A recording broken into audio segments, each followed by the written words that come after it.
Why are you sitting down? It's common sense for a wife to stand. I was 7 months pregnant. At a family gathering, my stomach started hurting, so I sat down, only for my husband to kick my stomach. Hey Thomas, what the hell do you think you're doing? Shut up! Besides, it's probably just a girl in there. Brian also changed his tone and called out to Thomas. But Thomas retorted without any regard for me and arrogantly dismissed it. I watched Thomas as he walked away. Unaware of my gaze, Thomas sat down with a mean smirk. However, my gaze shifted to a person who stood up in front of Thomas. This person walked up to the seated Thomas and then took a certain action against him. My name is Elizabeth. I'm 30 years old. I moved from the countryside to New York for college and then found a job. I married Thomas 2 years ago, and we're now expecting our first child. I met Thomas at work, where he was the son of the president of a client company. Thomas has an older brother, Brian, who works as a senior executive in the company and is a so-called elite with a degree from a foreign university. There are rumors that Brian might become the president. Although Thomas isn't the heir, he seems to intend to work in the company as a senior executive for a long time. At first, I wondered why someone like him would take an interest in me. But Thomas's persistent courtship didn't stop, and I eventually started dating him. Thomas was very kind, and his company was stable with a long history. I became more attracted to Thomas and decided to get married. I quit my job when we got married, influenced by a comment from my mother-in-law, Karen. It's only natural for a woman to focus on her family after getting married. And at least until the child is 3 years old, the mother should raise them. When I announced my pregnancy, Karen first told me this. Apparently, she didn't like that Brian's wife, Linda, didn't quit her job even after getting pregnant and giving birth. It's pitiful to send children to preschool. Working while leaving your child in preschool makes our company look bad. Karen would badmouth and complain about Linda every time we went to visit. Thomas, hearing this, wouldn't stop Karen's complaint. Brian's just too lenient with Linda, but would instead agree with her. I don't have any entrepreneurs in my circle. So maybe there's something I don't understand between the eldest son's wife and the mother-in-law. That's why I couldn't say anything about their conversations. However, perhaps interpreting my silence as agreement, both Thomas and Karen thought I shared their views, and their bad-mouthing of Linda only escalated. After all, it's not like the company would be in trouble without Linda working. Maybe Linda is saving up money for when she divorces Brian. Nothing good comes when a woman has money. There were times when I thought it was too much, but I was too ashamed to argue back. I had heard that Linda wanted to work because she felt the company couldn't function without her. But Karen seemed to dislike that statement itself. Elizabeth quit right away, so we don't have to worry about that. Unlike Linda, I wasn't against quitting my job. So, I didn't resist much when I was told to quit. However, I definitely felt uncomfortable with Karen and Thomas, who never asked about my feelings.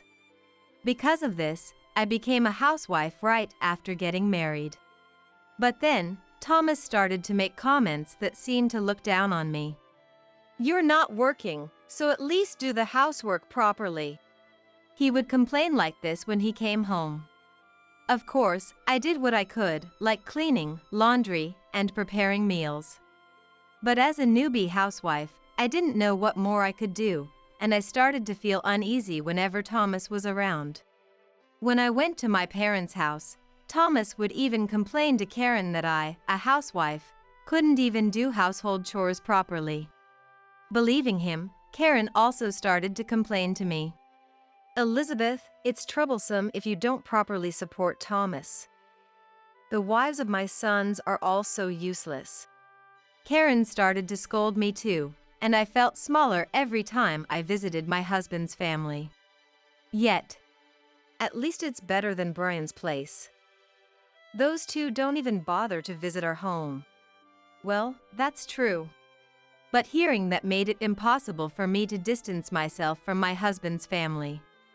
I feared the backlash I might face if I ever distanced myself from them, especially after seeing Thomas's proud expression every time those words were said. Gradually, I began to think that I was better off than Linda, the eldest son's wife, despite how harshly Thomas treated me or how much Karen scolded me. Thinking I was better than Linda somehow helped me get through it. Time passed since our marriage, and I found out I was pregnant. Both Thomas's parents and Thomas himself were very happy about it. One day, I went shopping alone. It was for dinner groceries. However, I started feeling sick on the way and couldn't make it to the supermarket, ending up sitting on the side of the road. "Are you okay?" Someone approached me at that moment. "Oh, isn't this Elizabeth? What happened?" It was Linda, coincidentally. She had just finished her part-time job and was on her way to pick up her daughter from preschool. Among those who passed by me without a word, Linda stopped her car to check on me. Having heard so much about Linda from Karen and Thomas, I didn't trust her and brushed her off. "I'm fine." I pushed her away, but Linda stubbornly said, "I'll drive you home, so get in the car." I hadn't finished shopping, but I wasn't in a condition to shop. Hesitantly, I got into her car, and Linda bought me tea and drove me home. It felt like it had been a long time since someone had been so kind to me. I was moved to tears. Maybe it was because the morning sickness had made me emotionally fragile. Linda listened to my story the entire way and comforted me. Later, remembering my complaint about not being able to eat anything due to morning sickness, she brought me jelly and ice cream. "These are what I eat, so I don't know if you can eat them, Elizabeth." I was very grateful when she handed them to me. However, that night, when Thomas opened the refrigerator, he frowned at its contents in confusion. "What's with this jelly? And all this ice cream? It's a waste of money, especially when you're not working," I retorted. "No, that's not it. Linda brought them over because I was having a hard time with morning sickness and couldn't manage." "Linda did?" I nodded in response. I explained how Linda had coincidentally helped me when I felt ill on the street and couldn't move, and how she had later brought me some snacks. Hearing this, Thomas frowned. "I see, we've caused her trouble."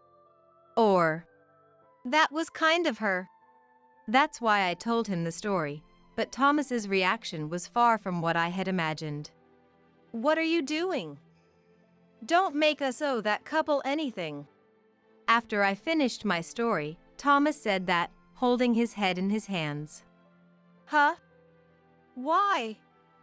She helped us. There's no need to talk like that." I couldn't help but voice my opinion. Then, Thomas glared at me with sharp eyes and slowly took out a trash bag. "Just throw this away," and began to throw away the snacks one by one. I could only watch in shock. "Never rely on the money from someone who disregards mom's advice and works on her own." Thomas said that. In Thomas's view, Karen's words were absolute. I couldn't find the words to respond. After that, Linda contacted me a few times, concerned about my health, but I always told her I was fine to avoid any trouble with Thomas. There were days when I felt so ill I wanted to ask someone for help. No matter how bad my morning sickness was, if I cut corners with the housework, Thomas would complain. Yet, the one thing I couldn't do was ask Linda for help. Somehow, my morning sickness settled down, and I reached 7 months of pregnancy. At the recent checkup, the baby's growth was on track, and we found out the gender, so we slowly started preparing for the arrival. "It looks like the baby is going to be a girl," I reported to Thomas right away. But he seemed not very interested. Maybe men have a harder time feeling the reality of becoming a parent, and Thomas is probably no exception. I didn't say anything more about it. Then we welcomed the new year. Every new year, relatives gather at my husband's family home. Even my brother-in-law's family, who usually don't visit, come with their whole family for the new year. I'm home. Happy New Year! We visited my husband's family home together on January 2nd. Happy New Year! Elizabeth, how are you feeling? It seemed the brother-in-law's family had arrived earlier, and Linda immediately spoke to me. She's fine. Don't worry about it. Even though she was addressing me, Thomas responded with a forced smile to Linda and went inside without properly greeting her. Elizabeth, I've been waiting for you. It's been lonely without someone to talk to. Karen welcomed me as usual. Despite Linda being there, Karen said she was lonely, which made me greet her with a wry smile. However, the incident happened that night. To prepare for dinner, Karen, Linda, and I were in the kitchen. Apart from us, there were about 15 relatives, including my father-in-law's siblings, gathered at my husband's family home. Thomas, who had already started toasting with the relatives, was speaking the loudest. Work is going smoothly, and Elizabeth listens well to me and Mom, so my life is going great with a good wife. That wasn't a compliment to me. It was clear to everyone that it was a dig at Brian and Linda. Elizabeth, could you bring the beer? Yes. Karen seemed to find me more convenient to use than Linda, always asking me for help. I was bustling around with my big belly. But, inevitably, I started to feel some discomfort from moving too much. Linda was the first to notice. Elizabeth, you've been rubbing your stomach. Are you in pain? Oh, really? You should have said something. You need to rest for a bit. Karen quickly responded to Linda's observation. Though her tone was a bit sharp, she told me to take a break. Thinking I'd be in the way in the kitchen, I sat in a chair in the room next to the living room, rubbing my belly and watching what was happening around me. In front of me, Brian was feeding his and Linda's son, Anthony. Are you okay, Elizabeth? If you can't do something, you should tell Mom. Your health is important. Thank you. Brian said that to me.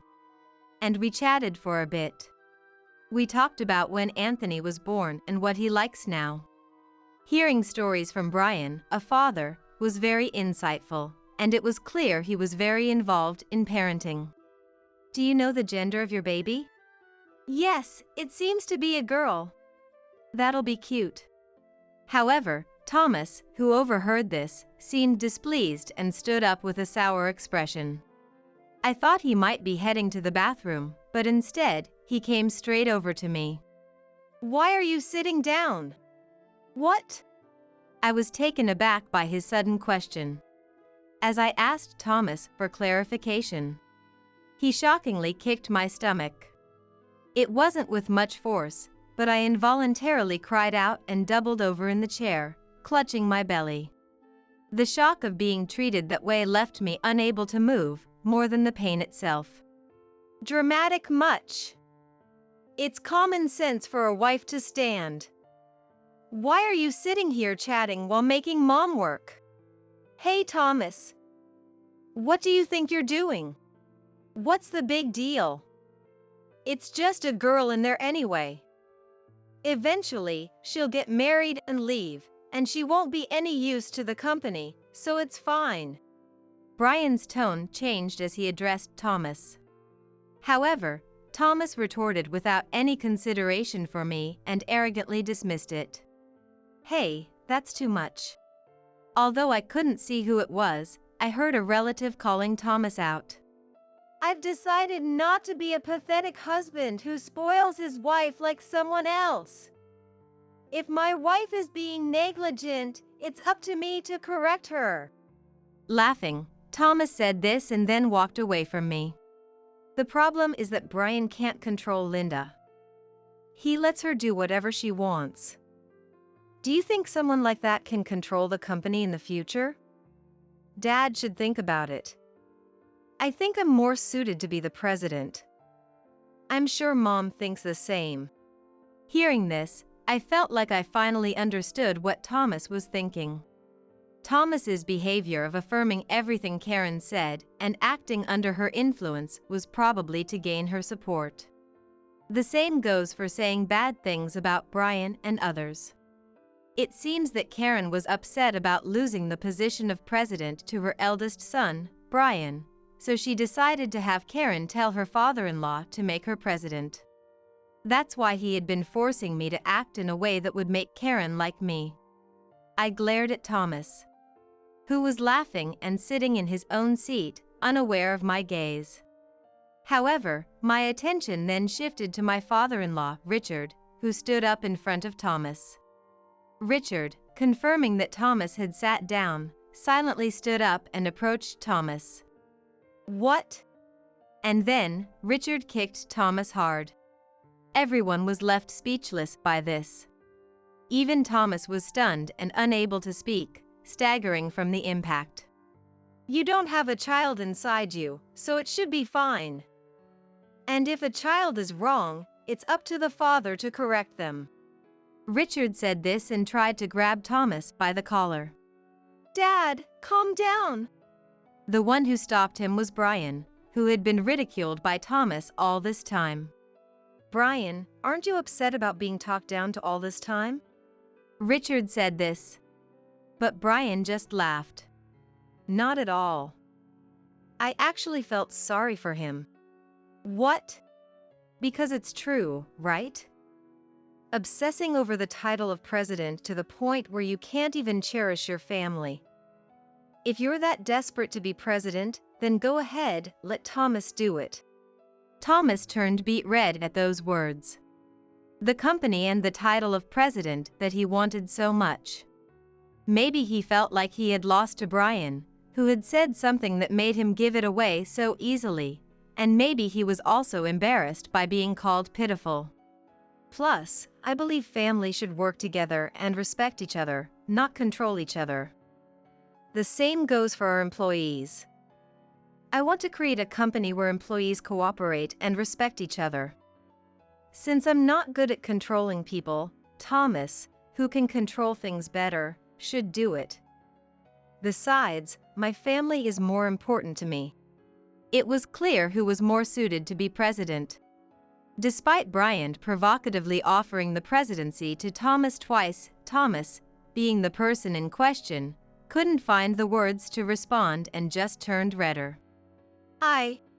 He only opened and closed his mouth without saying anything coherent. "All right, that's enough." Linda was the one who changed the tense atmosphere. "Thank you, Richard, for standing up for Brian." Richard showed a slightly embarrassed expression at her words. And Thomas looked down, even more frustrated. "Thomas, did you think Brian couldn't control me because I sent Anthony to preschool before he was 3, just like Karen said? Because that's the reality, right?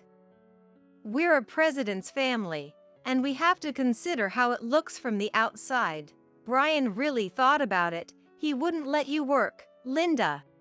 Thomas only seemed confident when he could argue back. I was utterly astounded by such a Thomas.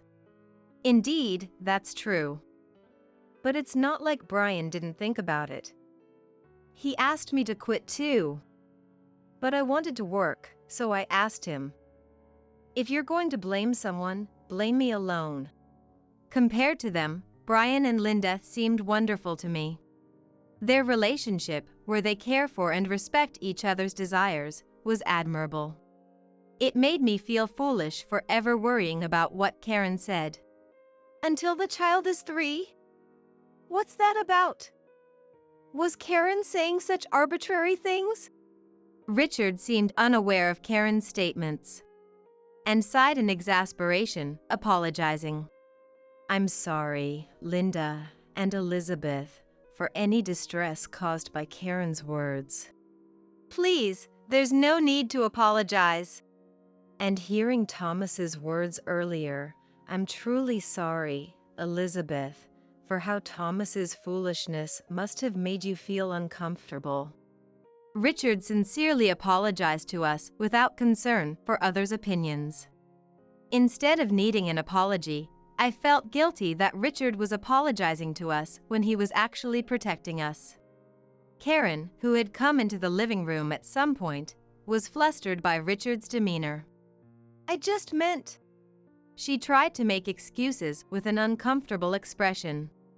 While I believe her comment about children staying home until age 3 wasn't intended to be malicious, the fact remains that her complaints and harsh words hurt Linda and pressured me.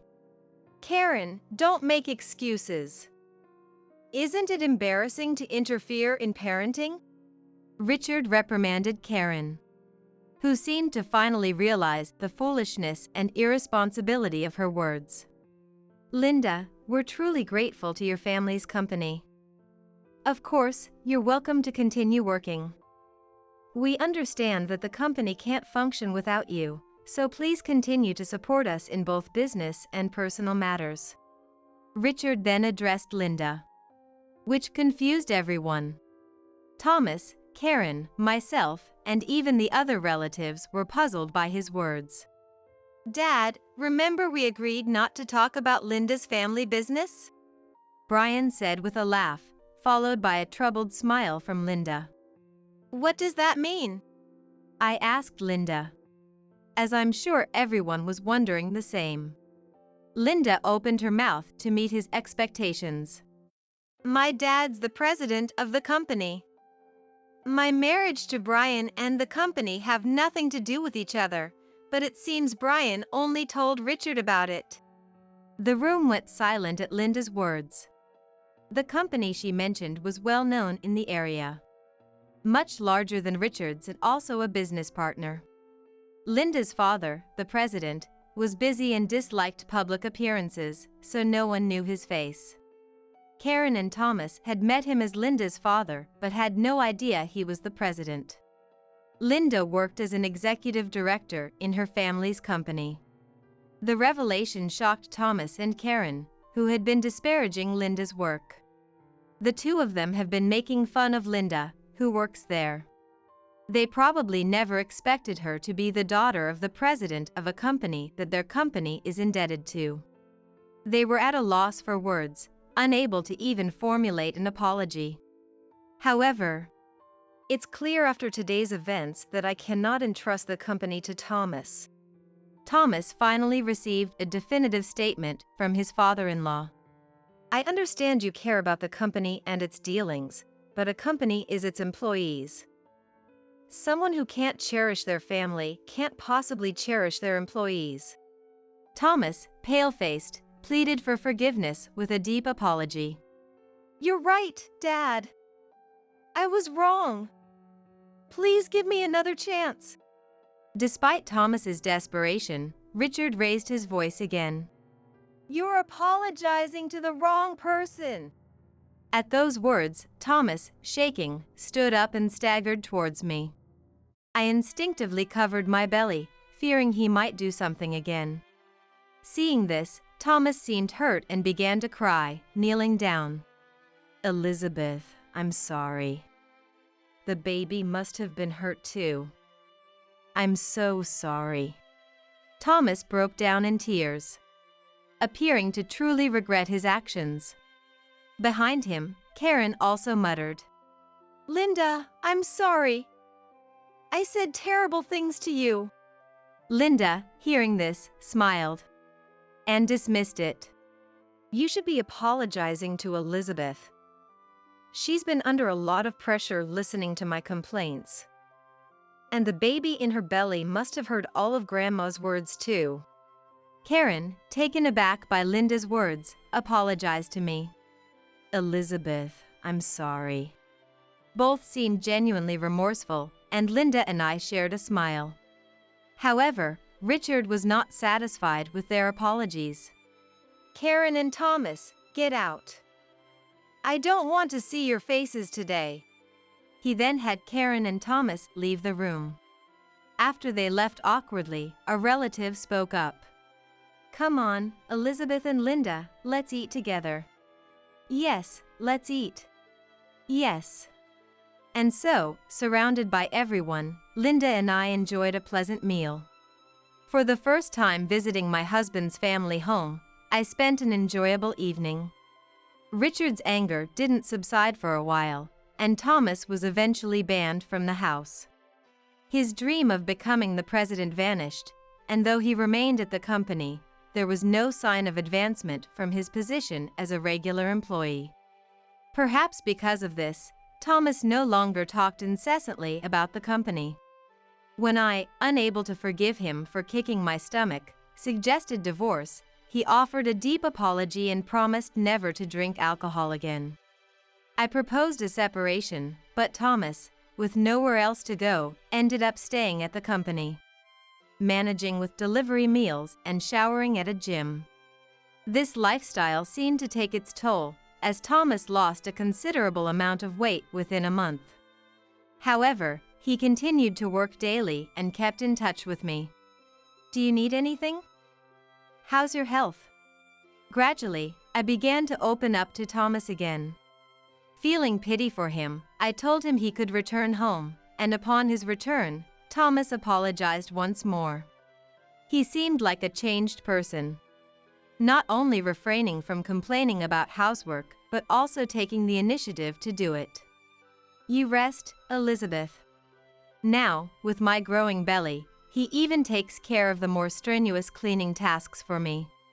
Richard, seeing this change, has allowed Thomas to visit the family home again when he has time. Karen has also become much quieter, no longer speaking ill of Linda. "I want to work hard for my family now, rather than just for the company." Thomas now often expresses such sentiments. Although I can never fully forgive him for kicking my stomach, I believe people can change. With the current Thomas, I feel confident we can happily welcome our baby.